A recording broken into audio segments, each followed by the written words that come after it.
Uno es uno de los diputados jóvenes que lleva un año en el Parlamento y yo le he estado siguiendo su carrera y me impresiona la certeza de sus opiniones, todo lo que habla lo habla con evidencia en general.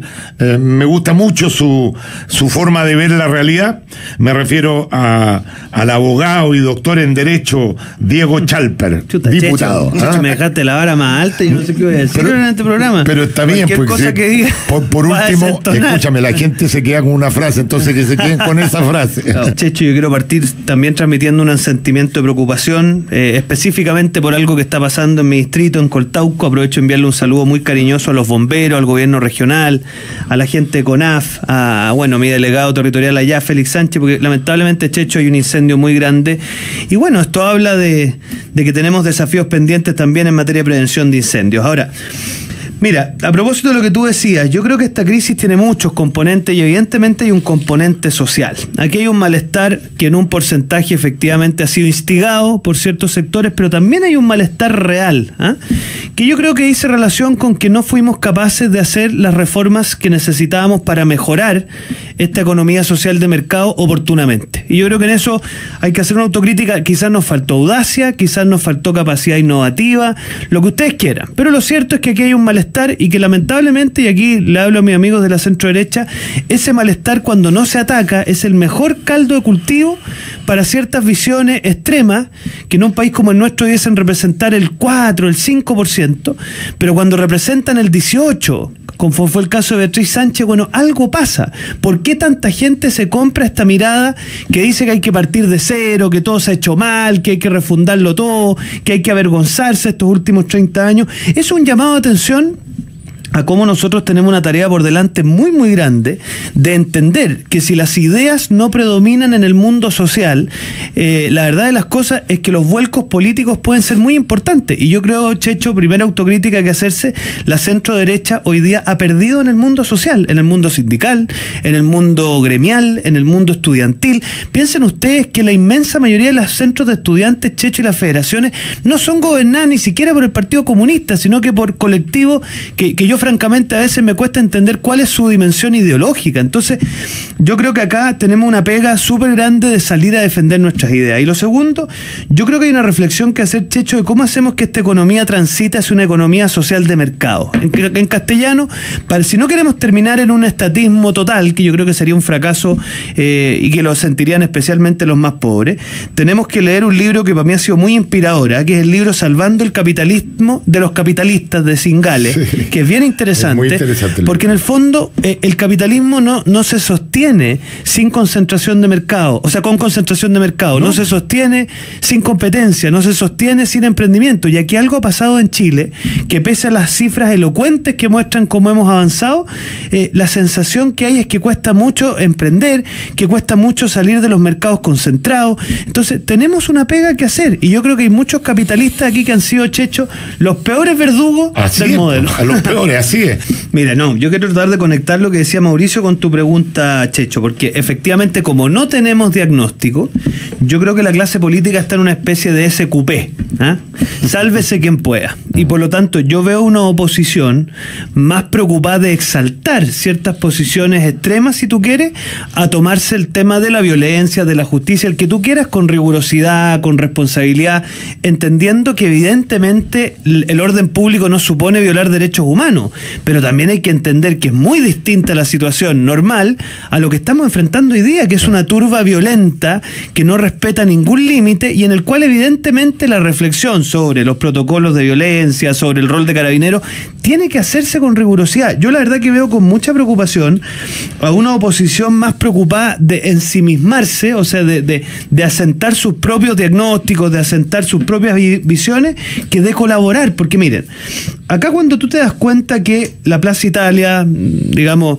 lleva prácticamente 70 días imposible de transitar con normalidad. La gente que vive ahí está desesperada. Tengo varios amigos que viven ahí. Donde tú te das cuenta cuenta, Checho, que se ha corrido tanto el cerco que hoy día pretender que se pida permiso para una movilización es una cosa casi de loco. Yo no conozco ningún país razonable en el mundo en donde usted se pueda instalar en un determinado lugar, alterarle la vida al resto, interrumpir el tránsito, alterarle la vida a los locatarios, porque no estamos hablando de gente con plata, estamos hablando de locatarios que sacan su familia adelante con estos locales, oye, sin autorización, sin perímetro, sin resguardo policial, sin responsables. Hoy día se ha instalado esta idea de las marchas autoconvocadas como una especie de excusa para que alguien se haga responsable de los destrozos. Mire, yo me acuerdo de mis tiempos de dirigente estudiantil, cuando estábamos en la Confech y todos sabíamos que las marchas terminaban en violencia, todos.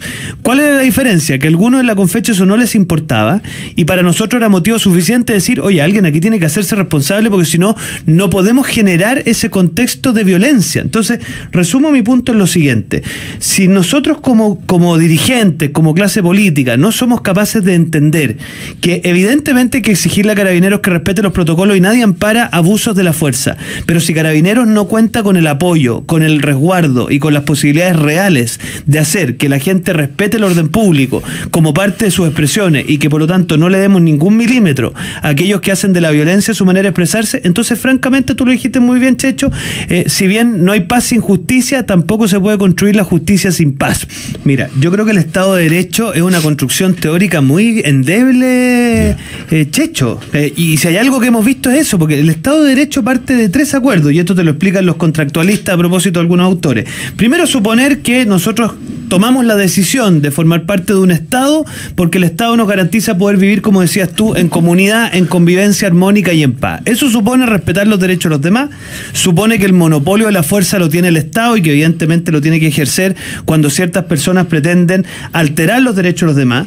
Y hay una tercera pata a propósito de lo que tú decías, que es no tolerar a aquellos que quieren socavar el Estado de Derecho como parte de su modo de proceder, o sea, que hacen de la violencia su manera de construir. Y fíjate que aquí hemos estado débiles en los tres. Hemos estado débiles en el respeto a los derechos, tanto los derechos humanos de ciertas personas, pero también los derechos de aquellas personas que tienen el libre tránsito, que tienen derecho a poder funcionar. Postergar la palabra, déjame, porque se va a ir Diego, quiero aprovecharlo. Lo que ha involucrado el entender que la violencia autoriza en ciertos casos una legítima demanda es algo que no podemos seguir aguantando. Después, cuando aquí tú hablas del Partido Comunista, me sorprende que lo digas de manera tan elocuente, porque yo lo que observo en el Congreso, Checho, es que hay ciertos sectores que creen que la violencia, la funa, el matonaje es parte de la dinámica de la democracia, y eso no es así. O sea, yo personalmente he sido funado por personas que están pagadas con plata de todos los chilenos como asesores de parlamentarios. El Pepe Out, que es alguien con que tengo diferencias ideológicas, pero que tengo mucho respeto intelectual por él. Panelista, o sea, de este programa. Te digo, oye, una secretaria de un diputado lo funa. Entonces tú dices, ahí hay una cuestión que hemos estado teniendo muy poco resguardo. Y respecto de que la paja está seca, yo estoy totalmente de acuerdo contigo. O sea, yo creo que acá, y esto entendámoslo bien, ha habido una élite comunicacional, empresarial y política que ha sido demasiado lenta, demasiado indolente, demasiado ineficaz para generar contextos sociales de mayor justicia. Porque esto aprendido porque efectivamente había una injusticia latente. Yo de ahí no sigo, para que sea claro, una refundación del país, como quisieran los extremos, porque esa cuestión, digamos, esto de los 30 años de corregir la injusticia, ¿no? Exactamente. No, es como botar el agua sucia con la guagua en la tina, pues, o sea, vaya a cambiar el agua y se va la guagua, o sea. Pero, y cierro con lo siguiente, Checho, nosotros tenemos que asumir reformas sociales profundas desde la moderación, desde la gradualidad, desde la rigurosidad, no comprarle los cantos de sirena a aquellos que quieren refundar el país, porque esas experiencias siempre terminan mal, son muy, perdónenme la expresión, sexys, muy atractivas, muy, porque son un canto bonito, pero si esto no lo hacemos de manera moderada, oye, no vaya a ser, la economía tiene un gran problema que es muy jodida, porque en algún minuto se expresa. Yo creo que efectivamente hay una cosa muy interesante que no hemos mirado, Checho, aquellos que creemos en una economía libre, una economía social, no hemos sido lo suficientemente analíticos de las consecuencias culturales que tiene el comprarse la premisa del capitalismo. ¿Cuál es la premisa del capitalismo? Que en el fondo, en el despliegue de la libertad y la competencia, se logra la felicidad. Así es. Y eso tiene algo de cierto. Yo soy de los que creen que uno tiene que apuntar a que las personas sean libres, pero tiene un problema.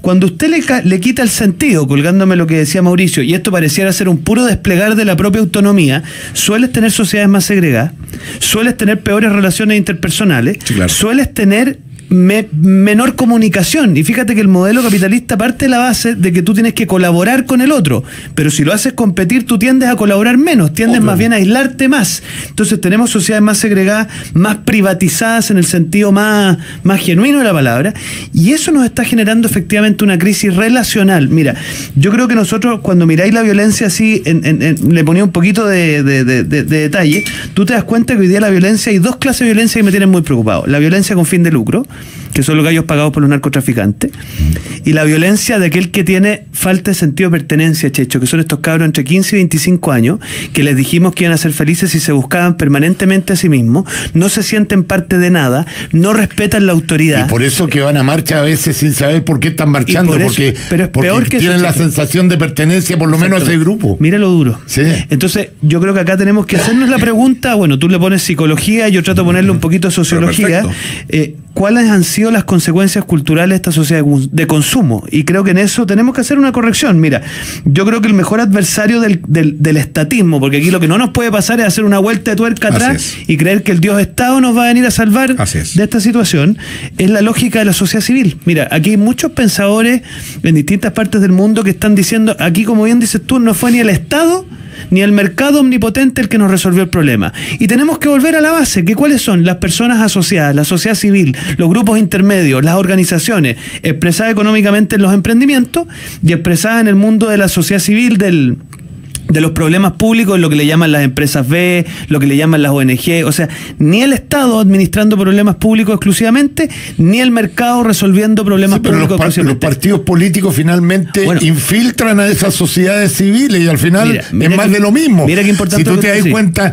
la Mesa de Unidad Social está presidida por el Partido Comunista, los humanistas que son del Frente Amplio, los socialistas, y al final coaptan estas instituciones que podrían ser de una utilidad maravillosa, porque si tú tuvieras un interlocutor válido en cada una de esas asociaciones, tú tienes con quién conversar. Y hoy día, ¿con quién conversa? Hoy día, si ya llega un nuevo presidente, olvidémonos de la cosa política, un nuevo presidente dice, yo quiero arreglar esta cuestión, a ver, tráiganme a la persona que está que representa a esta gente que está en la calle.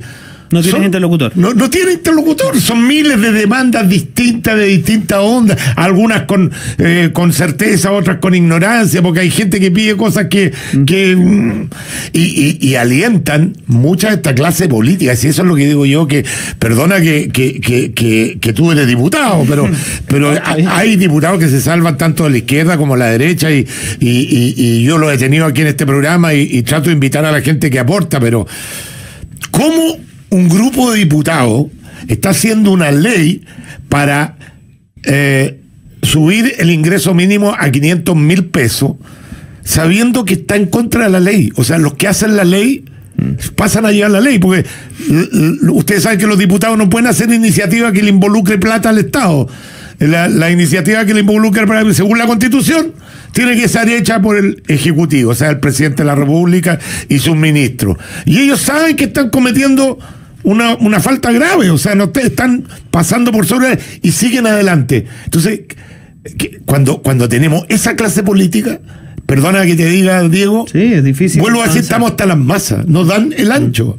Si los políticos, los que hacen las leyes, no respetan las leyes, ¿qué le piden al pueblo? Pero mira, yo creo que esas corrupciones que tú mencionas, la corrupción de aquellos parlamentarios que en vez de ejercer el poder de acuerdo a las reglas que nosotros mismos nos hemos dado, lo hacen mal.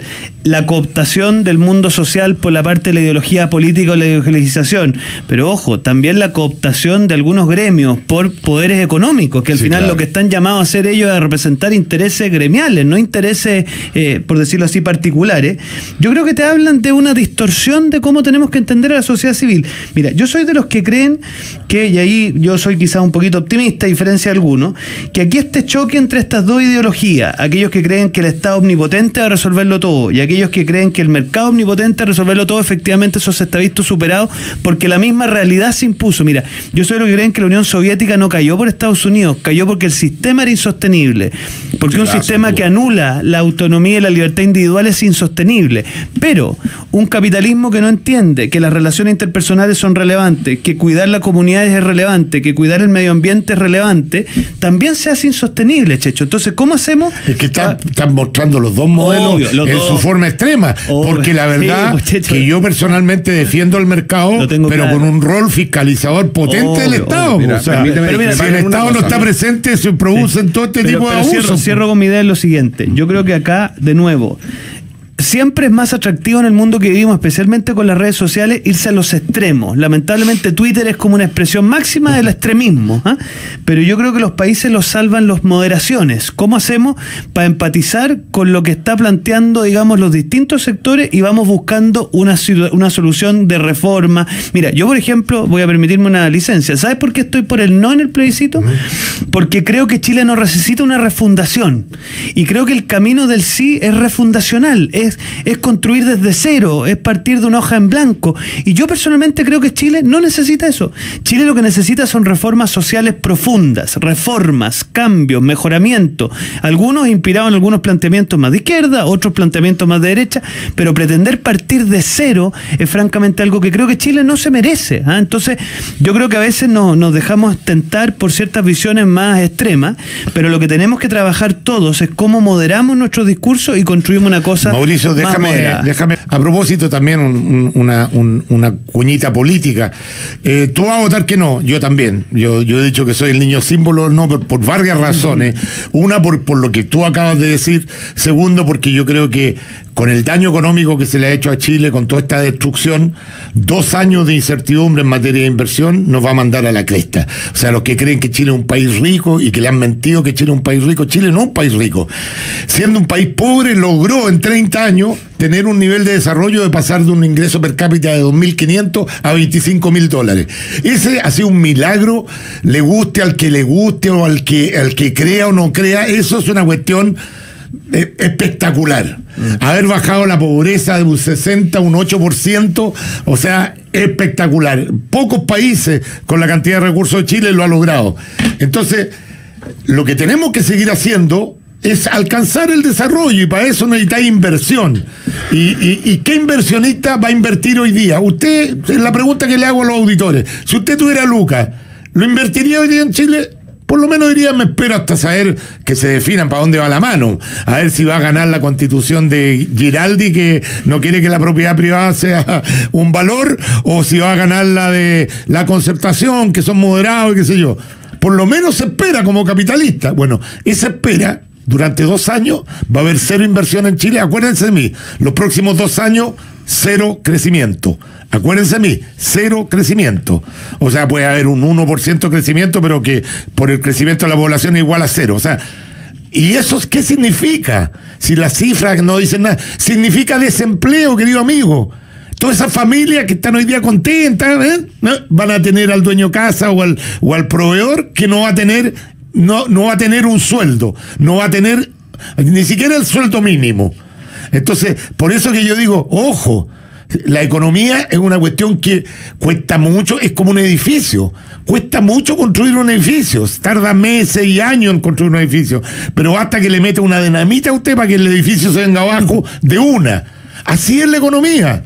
Entonces, yo estoy preocupado por eso, porque cada uno, tú lo ves desde la psicología, tú lo ves desde la sociología, yo lo veo desde la economía, que es lo que yo más entiendo, y por eso trato de abrirle los ojos. Por eso que voy a votar que no, porque creo que 2 años es mucho tiempo. Ahora, mi pregunta para ti, Diego, ¿tienen a toda la derecha usted absolutamente confundida? ¿Por qué? Porque yo me siento una persona que me siento más representado por las ideas de derecha. Sin embargo, que en un mismo partido, el partido de que fue del presidente de la República como Renovación Nacional, el presidente va a votar que sí, algunos parlamentarios van a votar que no. No me conté el cuento de que, mira, estas son decisiones. En una cosa tan fundamental como esta, ¿cómo no se ponen de acuerdo qué es lo que le conviene al país? ¿Sí o no? O sea, de verdad que de repente, de la noche a la mañana, este país, ustedes se la compraron, que el problema era una nueva constitución, firmaron este acuerdo, cuando antes del 18 de octubre, la nueva constitución, otra constitución, estaba en el lugar 17 de las preferencias de la gente. Claro, hoy día está número 1, pues ya nadie habla de otra cosa, pero ustedes contribuyeron también a que fuera así, pues. Entonces, un mea culpa al respecto. Mire, yo en eso ustedes no me puedo sentir como parte, pero mira. No, pero yo sé que tú vas a votar que no, pero ¿qué pasó con la...? No, yo creo que esto es noticia en desarrollo. Piensa ayer el senador Chaguán, que originalmente había dicho que iba a votar que sí, dijo que en vista de lo que ha ido viendo y cómo ha ido evolucionando, va a votar que no. Yo tengo la sensación que otros lo van a seguir. Porque en un primer momento, Checho, la idea era, primer artículo de este acuerdo, miren, vamos a contribuir todos para lograr la paz social y como parte de este acuerdo estamos dispuestos a estudiar una nueva constitución. El problema es que cuando la cláusula 1 no avanza, da la sensación que las siguientes cláusulas tampoco pueden avanzar. Entonces, hemos visto tal nivel de mezquindad por parte de la oposición que yo sé que tú no te gusta meterte en las trincheras, pero solo para que lo miremos esto abstractamente. Cuando tú ves que no nos aprueban las leyes que buscan endurecer las penas de aquellos que causan violencia, cuando tú ves que nos interpelan a los ministros por deporte, cuando tú ves que ya llevamos prácticamente acusaciones, una en situación de cada 15 días, entonces tú ves que hay una oposición que no está de buena fe. Entonces tú dices, mira, yo que en un primer momento estaba disponible a estudiar un cambio constitucional o una nueva constitución, yo creo que hay un matiz importante entre dos cosas y me encantaría poder explicar por qué, pero en el fondo, a medida que avanza el tiempo, yo cacho que aquí viene mal a la mano, porque no hay un real interés de tener un diálogo constitucional razonable, con altura de miras. Mira, cuando yo veo que en el Congreso... ¿Por qué no dejaron la alternativa de cambiarla con votación popular? Espérate, en eso estoy tratando de levantar yo. A ver, nosotros, esto te voy a contar una primicia. Nosotros el jueves vamos a introducir una reforma, porque fíjate que en la reforma que se aprobó, el 130 deja abierto qué pasa con el no. Porque uno diría, si gana el no, obviamente no pasa nada. Bueno, yo creo que Chile efectivamente tiene que hacer algunos cambios constitucionales. Yo también creo. Entonces, yo también creo que sí. Ahí lo que pasa es que aquí se han comprado este discurso de que hay que hacer una nueva constitución y normalmente te dan 3 razones, Checho, 10 bien cortito. Primero, porque la constitución actual tiene una ilegitimidad de origen. Mira, esa cuestión, primero, es súper sobreideologizada. Esta constitución ha operado por muchos años, tiene 34 reformas en el cuerpo, prácticamente ningún artículo es igual al original. Y hagan un ejercicio, si ustedes la revisan, no está firmada por ni un señor con apellido con P, sino que está firmada por un señor con apellido con L. Está firmada por Ricardo Lago. Pero tienen un punto. Nació en el gobierno de Pinochet. Ese es el único punto que yo le doy, fíjate. Mira, yo que tuve el gusto de estudiar la constitución alemana. La constitución alemana nace en un país ocupado por 4 potencias después de la Guerra Mundial. Entonces, claro, uno podría externamente mantener que sea una constitución que tiene al menos un origen discutible, ¿eh? Pero dejemos, no, o sea, yo creo que la molestia de la gente con la Constitución es por 2 cosas. Uno, porque le han hecho creer que cambiando la Constitución se acaban todos los problemas, y yo lamento decepcionarlo, eso no es así. Y en segundo lugar tenemos otro problema, que es que le han dicho que el modelo de desarrollo pende de la Constitución. Y yo quiero decirle una cosa, nosotros podemos cambiar el sistema de pensiones, podemos cambiar el sistema de salud, todo sin mover un gramo la Constitución. Entonces, yo creo que lo que no nos puede pasar es decirle a la gente cosas que no son. Yo estoy por reformas constitucionales, porque creo que nuestra Constitución tiene grandes bondades. Y todavía alcanzaría a entrar esa alternativa. Estamos trabajando. Que la gente diga, sí, una nueva Constitución, no a una nueva Constitución o cambio a la Constitución con votación popular, que la gente la ratifique. Yo intuyo que voy a encontrar poco apoyo en la oposición, porque eso debilita su opción. Pero de todas formas lo quiero instalar porque, miren, acá lo que van a tratar de instalar es que los que estamos por el no queremos hacer nada. Y yo al menos no me siento parte de eso. Y me ayuda el que yo estuve hace 4 años en una comisión constitucional y presentamos modestamente reformas. Yo sigo pensando que Chile tiene un déficit en regionalización, que tiene un déficit en el sistema presidencial. Creo que tenemos un presidencialismo muy cargado, Checho, y por lo tanto que hay reformas que hacer. Yo creo que lo que quieren ellos, que es establecer un catálogo eterno de derechos sociales en la Constitución, la verdad que todos los países que lo han hecho les ha ido muy mal, y Alemania, que lo tenía, Mauricio, echó pie atrás. En la Constitución, antes de la actual, tenía muchos derechos sociales y los sacó. ¿Sabes por qué? Porque cuando tú tienes el derecho a la salud en la Constitución y crees que la Corte te va a resolver el problema de cómo eso se paga, lo que pasa es que tú vas a la Corte, obtienes una sentencia favorable y después la vas a cobrar y nadie te la paga, pues. Entonces, yo creo que acá no podemos venderle canto de sirena a la gente, porque lo que nos va a pasar, si no, es que aquí, además de la decepción que tienen, en 2 años y medio más con Constitución nueva, van a tener una nueva decepción. Y esto va a ser peor. Entonces, yo por eso me lo voy a jugar, Checho, por un no reformista y por un no moderado. Esa es mi jugada. tengo entendido que te tienes que ir, no te puedes quedar un rato más. Bueno, lamentablemente tengo que cumplir funciones. Yo creo, un minuto. Agradecerle al diputado Diego Chalper, quiero decirte que me han llegado muchas felicitaciones, no nos alcanzó el tiempo ni siquiera para leerla. Gente que te sigue, que está muy interesada en tu carrera, por tus tan destacadas, clarísimas participaciones y su humor también. Ya soy seguidora de Chalper, lo felicito. No, dígale que Patricia Figueroa, no, pero así hay varios que te han mandado.